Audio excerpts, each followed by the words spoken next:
Just ridiculous amount of fittings, but hey, it's on there. I think it looks fancy in my opinion. New package has arrived. All right, so according to Tick, this thing was way out of whack and that's why the transmission destroyed itself. So I bought this. This is a QuickTime bell housing. Yeah, yeah, it's a QuickTime. That's what it is. Anyways, it's showing that this thing is 20 thousandths cockeyed this way, and then it's like whatever that is, 12 thousandths that way. So we're gonna try to fix that. So I'm gonna take everything off and make sure that there's no debris or something holding this side out. And then I bought offset dowels to move this way. Yeah, this kind of scares me. Should we put a that thing underneath it? Safest point of contact is the oil pan. We're gonna take this engine cover off because we need to see why this is 20,000. It's like 20 thousandths high, like somewhere right here. We need to figure out why. My guess is that the powder coat is too thick somewhere. Or maybe it's because all that crap on there. No, that's not too bad.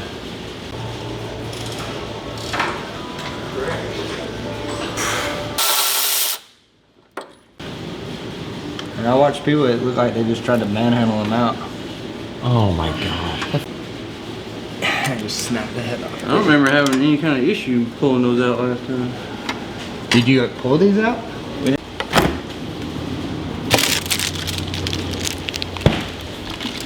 All right, so I was talking to a guy at Modern Driveline, and he was telling me about a solid pilot bushing. Try to get it out. All right, so this is a solid pilot bushing. There it goes. And why he recommended this one over the traditional style is the traditional style has these little needles on the inside of it, and when it fails, those little needles, they kind of just explode and go in there, and then the input shaft can like free ride. So a lot of times when you hear the noise of damage, it's already too late, that like the damage is already done to the transmission and everything. With these solid ones, they're more likely to screech and you'll hear it far before it destroys the transmission and everything. So definitely gonna put that one in there. $6,500 later, I don't wanna make that mistake again. Anyways, they have that tool that makes sure that you get it centered, and what I've been doing is once I realized they were off, I went and bought a cheap filler gauge set from Harbor Freight, and I was using these filler gauges and RTV to put them in certain areas to make sure that it's perfect. So there's no way that this transmission is out of alignment this time. So we're good to go. Yeah, I got this one out so now you can see.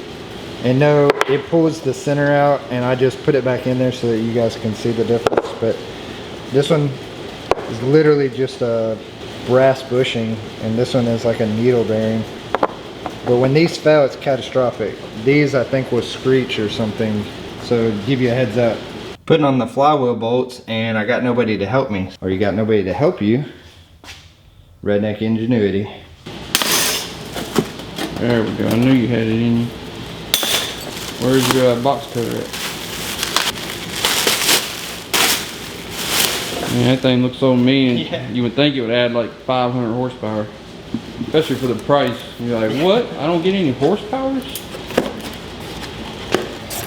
What the flying flip is it? This is, I guess, the pump that he was talking about.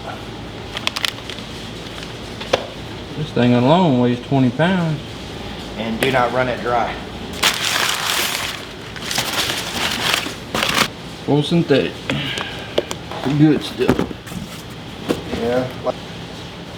Shifter does not come sealed. Right there. Yeah, that little brass cup was in this on the outside of the daggum thing. So if you get this done by Tick Performance, be very careful you don't throw that away. Alright guys, she's ready to go in. Oh yeah, it's 9,000 lifts later though. Yeah, let me take a look. I think that went. They recommended that we use this high flow pump, and I'm not sure what they do internally, but it's supposed to, I guess, coat the gears more evenly, and it's going to allow it to take more torque load. So how it works is they have a fitting here, and it's going to come out, go to this filter right here, and then once it comes out of the filter, it's going to go into this pump. It's going to come out of the pump over here, and then it's going to go to a Y, and they said these are both inlets. So now we've taken all the measurements. I'm going to go over to Patco and see if they'll make me some fittings. If they won't, then I'll have to buy these on like Summit or something. But hopefully we'll have this in here. The only worry that I have with where this is this is getting close to the center of the car, and I'm kind of worried about speed bumps and stuff. But overall, I like how we hung it. It's only got 2 screws in there, and that thing seems sturdy. I went to Patco and got them to make me some fittings, and normally I end up pissing somebody off, but I listened to some old heads, and this is what they recommended. Let us get this mocked up and then I'll show you.